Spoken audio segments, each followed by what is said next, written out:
So perhaps you could start for people who know nothing about the RockUK, who've never heard of the Summit Centre. Perhaps you could just sort of tell us what the vision is for RockUK, what Summit Centre is doing, and then what your role is in all of that. Yeah, so RockUK is a Christian outdoor education charity. We're 98 years old, so we've been going for a very, very long time, and we've 4 centres across the UK. We have about 60,000 guests a year that come and stay, and they come church weekends away, school groups come and stay in our residential centres, do outdoor activities and learn about God. So one of the amazing things is that you can speak to people who became Christians at our centres 20, 30, 40 years ago, and they're centres that have lifelong meaning for people. People may come as a young person with a school group and then carry on and maybe come and work for us or bring a church back later as a minister. And so RockUK for a lot of people is an organisation that's been part of their life for a long time. But the Summit Centre, so the centre in South Wales, is a disused colliery building that has had a climbing wall attached to it, and then over a long period of time has had work done on it. We've just finished a £4.5 million refurbishment.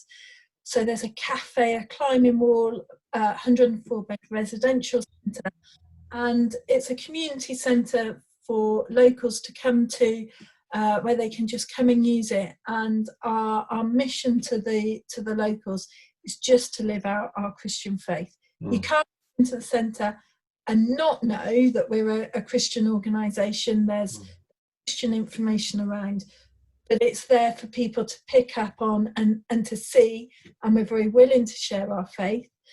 We then run monthly worship services. We will pray with people as they come to the centre if they want it, but we're a real community hub, and God's told us we're a place of hope for the community up in the valleys. And then we've got our 104-bed residential centre. So at the moment, we should be having Christian groups. The Stewards Trust should actually be at the centre in their Easter training weekend.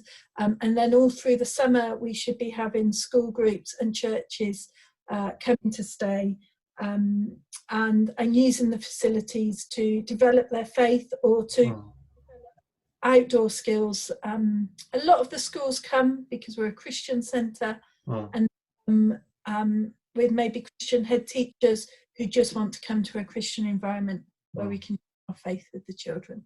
That's awesome. You've summarised there, quite what's been a huge chunk of your life as well. When you said that RockUK was a Summit Centre, was a disused colliery. It was in quite a state when you arrived, wasn't it? And I know that's a vision that you've carried personally with your team for years. Yeah, the building was really falling down, and without the money that we raised, the centre wouldn't be there.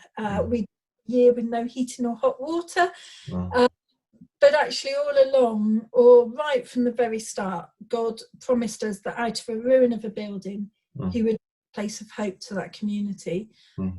Building was properly reopened post refurbishment in July 2018, so it's almost 2 years of running. And we had such a busy summer ahead of us. It would have probably been our first year where we would have covered our own costs without support from the rest of RockUK.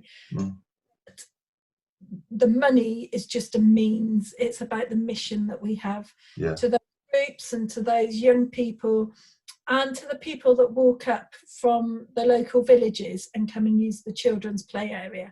It's about being there and being a Christian presence in the valley. Great.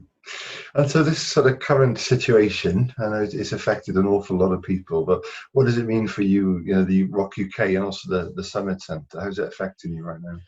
Well, we are not able to open. So with the whole government lockdown, we've had to shut the centres. None of our guests can come. We've got 150 50 staff across the whole of RockUK, and there's about 8 of us who are not furloughed at the moment. So there's a few of us beavering away to keep busy, keep the organisation running. But we've basically had to mothball our centres, send our staff home, and we cannot be physically active on the centres. That's really hard. As with a lot of tourism businesses, the winter's quiet. It's when you do all your training, it's when you staff, you get your buildings ready. You have a small number of guests come in, but it's a preparation time. And then from about March, which is when we got shut down, to about September, which is when we think we might reopen, or are hopeful that we might, that's our busy months. And those are our months where we bring in the money that keeps the centres running. So there's a huge impact on the staff who are all back home and furloughed, but there's a real impact on our finances. So we've invested a lot of money this winter, knowing that, or assuming that we would get money in this summer. We'd pay for that. So we've come out of a loss-making period, about to go into our period where we make money, and that's suddenly gone. So we're now working with groups, trying to see if they're insured to cover the costs, which would help us just to keep going. We are looking at grant-making trusts. But between March and August, we're losing about £1.6 million income. Wow. Now, it's not going to cost us that much to keep the centres quiet or mothballed, but actually we need quite a lot of that money to see us through next winter as well. And so we are really just seeking God and praying God about our future and trusting Him.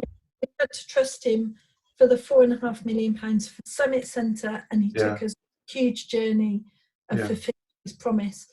And we're just trusting God to say, we want to be here, we want the mission to continue, we want to be able to serve churches and different groups. We need to be able to do that in a financially stable way. So God just opened doors to enable us to still be here. How about sort of personally as well? How has it affected you guys and your team? What's the impact been? Do you know, the RockUK staff are amazing, and they have accepted furlough and accept that they can't be at the centres, and I think they're struggling. The Summit Centre team, we call it the Summit family. For a lot of the staff, we are their family, and so suddenly we're a dispersed community, dispersed worshipping community, we're a dispersed family.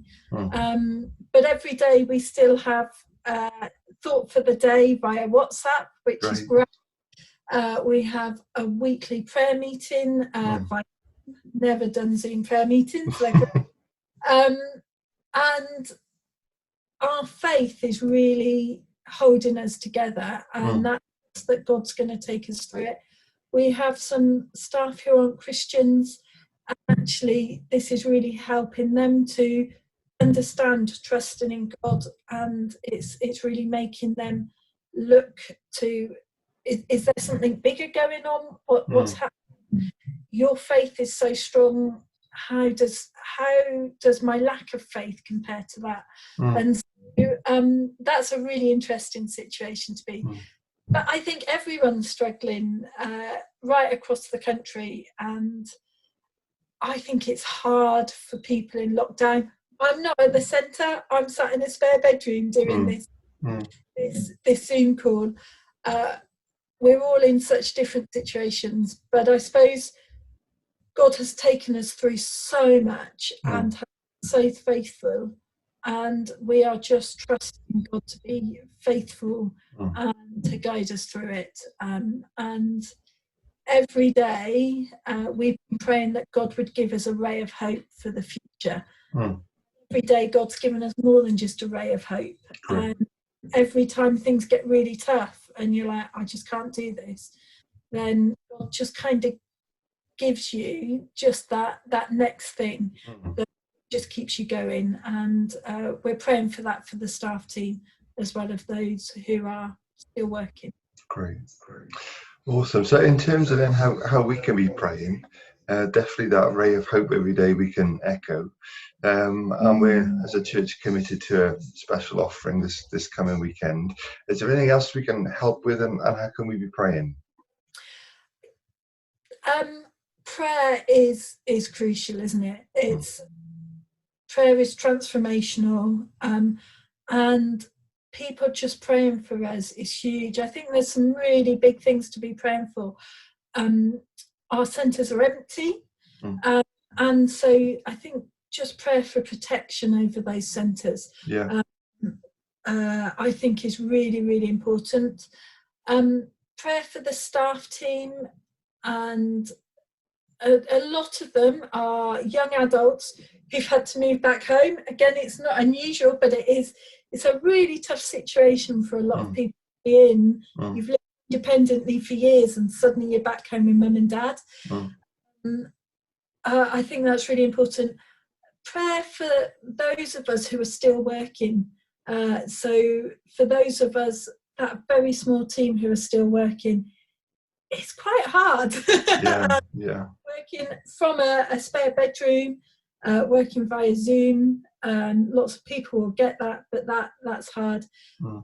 Just pray for God's sustaining power through this period, for Him to provide for us financially. I think is our real main prayer point. Great.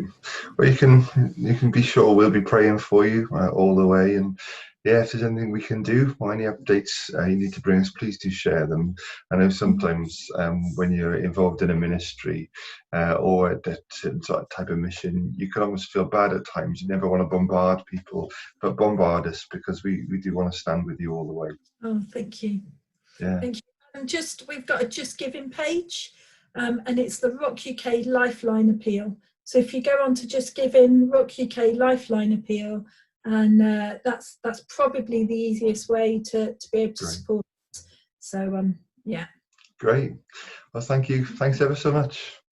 Thank you very much, John.